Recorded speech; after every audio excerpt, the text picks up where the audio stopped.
తీతుకు వ్రాసిన లేఖ 1-3 అధ్యాయాలు. అధ్యాయం 1. దేవుని సేవకుడును, యేసుక్రీస్తు యొక్క అపొస్తలుడును అయినటువంటి పౌలు వ్రాయుచున్న పత్రిక. దేవుడు తానెన్నుకున్న ప్రజల విశ్వాసాన్ని దృఢపరచడానికి, వాళ్లను భక్తి కల్గించే మన సత్యం వైపు మళ్లించటానికి నన్ను ఎన్నుకున్నాడు. 2 ఈ సత్యం, అనంత జీవితం లభిస్తుందని విశ్వసించటంపై ఆధారపడి ఉంది. అబద్ధం ఆడని దేవుడు మనకి జీవితం ఇస్తానని కాలానికి ముందే వాగ్దానం చేశాడు. 3 సరియైన సమయానికి దాన్ని తన సందేశం ద్వారా మనకు తెలియచేశాడు. ఈ సందేశం నాకప్పగింపబడింది. మన రక్షకుడైనటువంటి దేవుడు దాన్ని మీకు ప్రకటించమని ఆజ్ఞాపించాడు. కనుక దాన్ని మీకు ప్రకటిస్తున్నాను. 4 మనలో ఉన్న విశ్వాసం మూలంగా నా ప్రియ కుమారునిగా భావిస్తున్న తీతుకు వ్రాయటమేమనగా, మన తండ్రియైన దేవుని నుండి, మన రక్షకుడైన యేసుక్రీస్తు నుండి నీకు శాంతి, కృప లభించుగాక. క్రేతులో తీతు చేయవలసిన పని. 5 అసంపూర్ణంగా వదిలివేయబడిన వాటిని పూర్తి చేయటానికి, నేను ఆదేశించిన విధంగా ప్రతి పట్టణంలో పెద్దలను నియమించటానికి నిన్ను క్రేతులో వదిలి వచ్చాను. 6 క్రీస్తు సంఘంలోనున్న అధ్యక్షుడు నిందారహితుడై, ఏకపత్నీ వ్రతుడై ఉండాలి. తన పిల్లలు అవిధేయతగా ఉండక, అవినీతిగా ఉండక, చెడ్డపేరు లేకుండా, విశ్వసించిన వాళ్లుగా ఉండాలి. 7 సంఘాధ్యక్షుడు దైవకార్యాన్ని నడిపించే బాధ్యత కలవాడు కనుక అతడు నిందారహితుడై ఉండాలి. అతనిలో గర్వము ఉండరాదు. ముక్కోపి కాకూడదు. త్రాగుబోతు కాకూడదు. పోట్లాడరాదు. అధర్మంగా లాభాలు సంపాదించరాదు. 8 అతిథులను పరామర్శించే వాడయుండాలి. మంచి పనులు చెయ్యాలి. మనోనిగ్రహం, నీతి, పవిత్రత, క్రమశిక్షణ మొదలగు గుణాలు అతనిలో ఉండాలి. 9 తనకు బోధింపబడిన సందేశాన్ని విశ్వాసంతో ఆచరించాలి. అప్పుడే ఇతరులకు ఈ గొప్ప సత్యాన్ని చెప్పి వాళ్లను కూడా ప్రోత్సాహపరచగలడు. ఈ సందేశాన్ని అంగీకరించని వాళ్లకు వాళ్లు చేస్తున్న తప్పు చూపగలడు. 10 తాము అవిధేయతగా ఉంటూ, అధికంగా మాట్లాడి నమ్మించాలని ప్రయత్నించే మోసగాళ్లు చాలా మంది ఉన్నారు. ముఖ్యంగా సున్నతి అవసరమని వాదించే యూదులు ఈ విధంగా చేస్తున్నారు. 11 అన్యాయంగా లాభం గడించటానికి బోధించరాని విషయాలు బోధించి కుటుంబాల్ని నాశనం చేస్తున్నారు. వాళ్లను ఆపటం అవసరం. 12 క్రేతీయులు అబద్ధాలాడుతున్నారని, క్రూర మృగాల్లాంటి వాళ్లని, సోమరిపోతులని, తిండిపోతులని క్రేతీయులలో ప్రవక్తలలో ఒకడు అన్నాడు. 13 ఈ సాక్ష్యము నిజము. వాళ్లను గట్టిగా వారించటం అవసరం. అలా చేస్తే వాళ్ల విశ్వాసం దృఢమవుతుంది. 14 అప్పుడు వాళ్లు యూదుల కల్పిత కథలను మరిచిపోయి, మన సత్యాన్ని నిరాకరించే వాళ్ల బోధలను లెక్క చెయ్యరు. 15 పవిత్రంగా ఉన్నవాళ్లకు అన్నీ పవిత్రంగా కనిపిస్తాయి. కాని దుష్టులకు, విశ్వాసం లేనివాళ్లకు ఏదీ పవిత్రంగా కనిపించదు. వాళ్ల బుద్ధులు, మనస్సులు చెడుతో నిండి ఉంటాయి. 16 వాళ్లు తమకు దేవుని గురించి తెలుసునంటారు కాని, వాళ్ల ప్రవర్తన ఆ దేవుణ్ణి నిరాకరిస్తున్నట్లు చూపిస్తుంది. వాళ్లు ద్వేషంతో, అవిధేయతతో ప్రవర్తిస్తూ ఉంటారు. వాళ్లు మంచి పని చేయటానికి అంగీకరించరు. అధ్యాయం 2. మంచి బోధ. 1 ఉత్తమ సిద్ధాంతాల ప్రకారం సత్యాన్ని అనుసరించమని ప్రజలకు బోధించు. 2 వృద్ధులకు శాంతంగా ఉండమని, గౌరవంగా జీవించుని, ఆత్మనిగ్రహం, సంపూర్ణమైన విశ్వాసం, ప్రేమ, సహనము కలిగి ఉండమని బోధించు. 3 అదే విధంగా వృద్ధ స్త్రీలకు పవిత్రంగా జీవించమని, ఇతరులను దూషించకూడదని, త్రాగుబోతులు కాకూడదని, మంచిని మాత్రమే ఉపదేశమిమ్మని చెప్పు.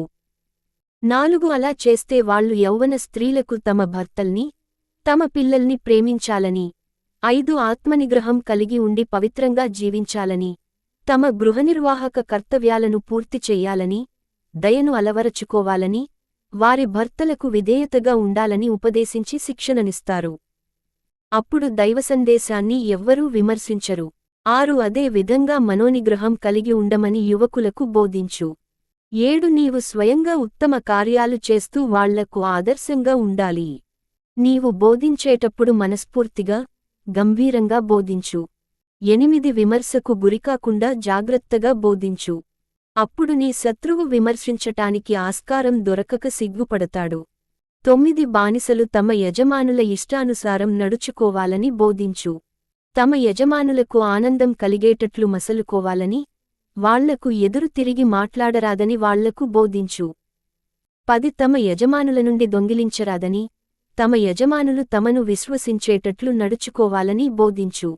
అప్పుడే మన రక్షకుడైన దేవుని గురించి నేర్చుకున్నవి సార్థకమవుతాయి. 11 ఎందుకంటే మానవులకు రక్షణ కలిగించే దైవానుగ్రహం అందరికి ప్రత్యక్షమైంది. 12 అది నాస్తికత్వాన్ని, ఐహిక దురాశల్ని మానివేయమని బోధిస్తుంది. మనోనిగ్రహం కలిగి, క్రమశిక్షణతో, ఆత్మీయంగా ఈ ప్రపంచంలో జీవించమని బోధిస్తుంది.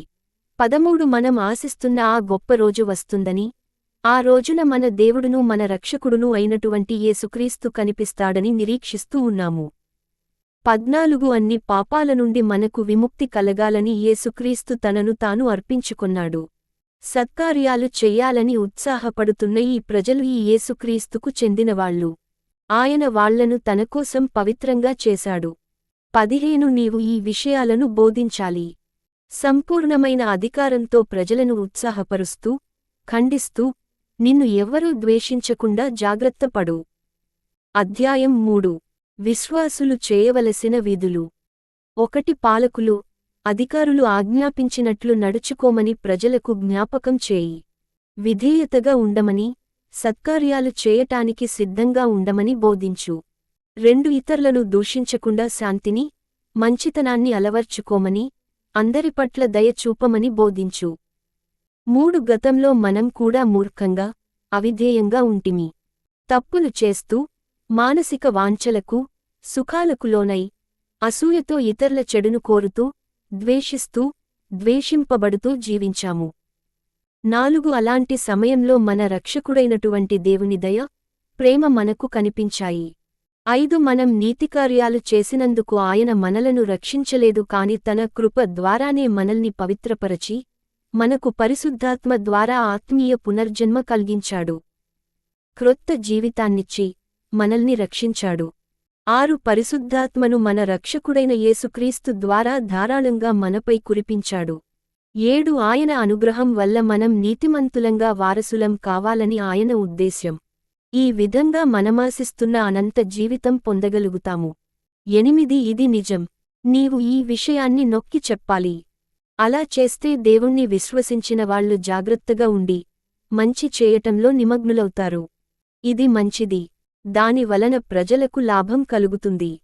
9 కాని మూర్ఖంగా వాదించేవాళ్లకు, వంశ చరిత్రల్ని చర్చించేవాళ్లకు, ధర్మశాస్త్రాన్ని గురించి వాదించేవాళ్లకు, పోట్లాడేవాళ్లకు దూరంగా ఉండు. అలాంటి చర్చల వల్ల ఉపయోగమేమీ ఉండదు. వాటివల్ల లాభం కలుగదు. 10 చీలికలు కలిగించేవాణ్ణి 1-2 సార్లు గద్దించు. ఆ తర్వాత అతనితో సంబంధం తెంపుకో. 11 అలాంటివాడు దుర్మార్గుడని, పాపి అని నీకు బాగా తెలుసు. అతడు తనకు తాను శిక్ష విధించుకున్నాడు. చివరి మాట. 12 అర్తమానును, తుకికును నీ దగ్గరకు పంపిన తక్షణం నీవు నికొపులికి వచ్చి నన్ను కలుసుకో. ఈ చలికాలం నేనెక్కడ గడపదలిచాను. 13 న్యాయవాది జేనా, అపొల్లోల ప్రయాణానికి కావలసినవన్నీ సమకూర్చి వాళ్లకు సహాయం చెయ్యి. 14 మనవాళ్లు సత్కార్యాలు చేయటానికి నేర్చుకుని వాటిలో నిమగ్నులై ఉండాలి. తమ నిత్యావసరాలకు కావలసినవి సంపాదించుకోవాలి. వ్యర్థంగా జీవించకూడదు. 15 నాతో ఉన్నవాళ్లు నీకు వందనాలు తెలుపుతున్నారు. విశ్వాసం మూలంగా మన స్నేహితులైన వాళ్లకు నా శుభాకాంక్షలను తెలుపుము. మీ అందరిపై దేవుని కృప ఉండునుగాక.